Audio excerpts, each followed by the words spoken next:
So she's set up with this family who I guess is, are you calling it the job? Is that what you would call it? Yeah, yeah, it's the operation, right? Okay.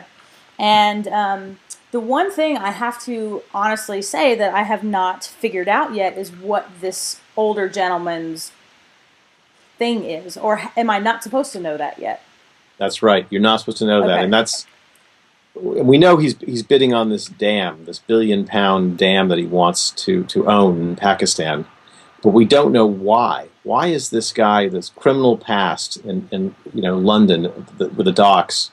Why would he be interested in acquiring this thing on the other side of the world, this hydroelectric facility? And why is he going to so much trouble to get it? And people are being killed so he can get it. And that's the question that kind of drives you to the final episode. Oh wow. Okay. So the notes that I actually have written down for the second episode were number one, that fight scene was insanely amazing.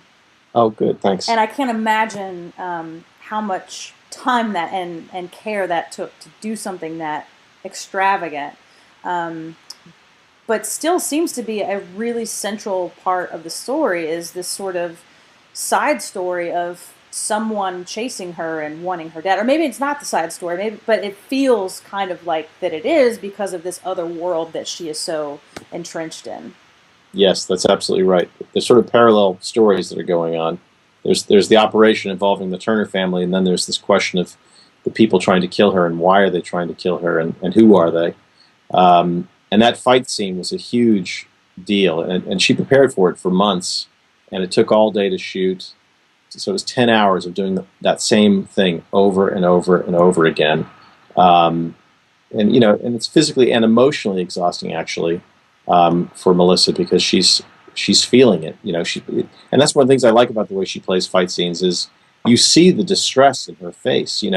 She looks really upset while she's doing it, and you don't always see that in action films. Often these people seem larger than life when they have these fights.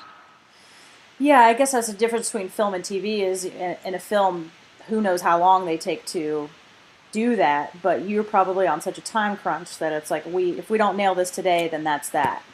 That's right. Yeah, and to devote an entire day, even in a television schedule, to a fight scene is a giant decision. Yeah, I mean, you can go to the James Bond movie, and I'm sure some of those sequences took weeks, if not months, to shoot. So it's a different thing. That also adds a realness to it, though, does it not? Where, I mean, that is genuine emotion on her face of please make this stop. It does, and then the fight technique that she employed, which is called KZ, which is kind of street fighting. Everything she does is a real move that a woman of her size could do in real life. There's nothing matrixy about it. It's all authentic stuff that she really could do. So Melissa will come out of this being able to defend herself on the street. I'm telling you, I wouldn't mess with her. The other thing that struck me about the second episode is this sort of evolving storyline of how these private security folks genuinely accept the fact that they could very well die on the job. Right. And that was fascinating to me. So I'm sure you've researched that ad nauseum, and I'd love to hear kind of where that whole thing came from. Well, there's none of the private security firms I talk to will ever admit to breaking laws. They'll never admit to violence or hurting anybody. So I can't say that, honestly, that part came from any of the private security firms I interviewed because none of them would admit to it. However, there are private security operatives in very, very scary parts of the world, and there are people being killed, um, and there's billions of dollars at stake. So I don't think it's actually in the realm of fantasy that this kind of thing goes on. If you consider that there are billions of dollars to be made, and that an operative's life may stand in the way of those billions of dollars being made, um, I think that's plausible. But that also brings back the point that you spoke to earlier of her, almost her humanity, because before she was shot, you mentioned she kind of had this feeling of invincibility, but then you kind of go back and see when she is tasked with killing her own teammate, that in that moment she cannot do it That's right. because That's right. of that little sort of bit of humanity that she's kind of gotten back. Yeah, she has a really hard time going through with it, and of course she wouldn't have killed him if it didn't turn out that he double crossed her at the end of that episode.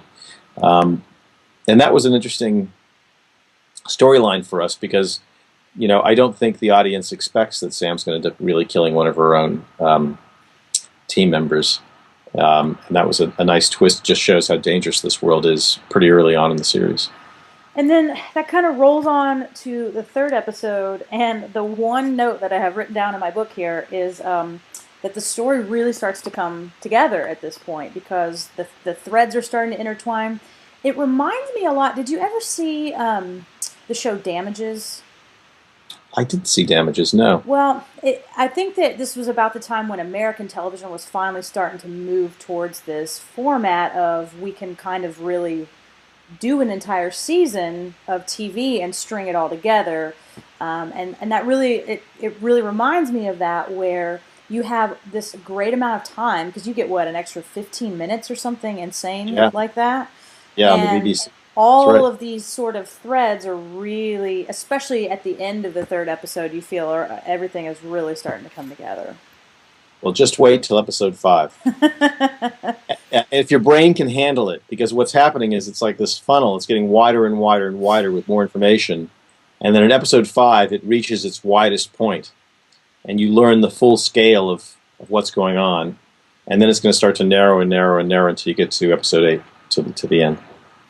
Now, I guess I should have asked this question at the beginning, but this is a good point as any. How did you storyboard this entire thing? Because you have a beginning and an end that you want to get to, and all this time in between to fill with all of these different points and things going on. How did you decide, where to break things up, what goes where? I imagine you employed your infamous note card system. I did. But do you want to, and you wrote everything all at once, right? So how does that all work, especially now that we're at a point where, things are really starting to come together? I had a writer's room here in London with British writers and a script editor and a young writer who was our digital content person. And we spent 6 months working on it. And we had a general idea of what the ending was, but we didn't know specifically. There were some key things, obviously, we knew. But then in those 6 months, we really figured out, okay, we'll learn this here, this here, this here. And we figured out every story with those cards that you mentioned, beat by beat. And now I think it is, like you were saying with Damages, if you were to watch it as one 8-hour story, it has that kind of unity that, TV series never used to have, never used to be structured like that. So I think it is one of those things you kind of have to watch it as a whole. And hopefully each episode, engages your interest and makes you willing to come back.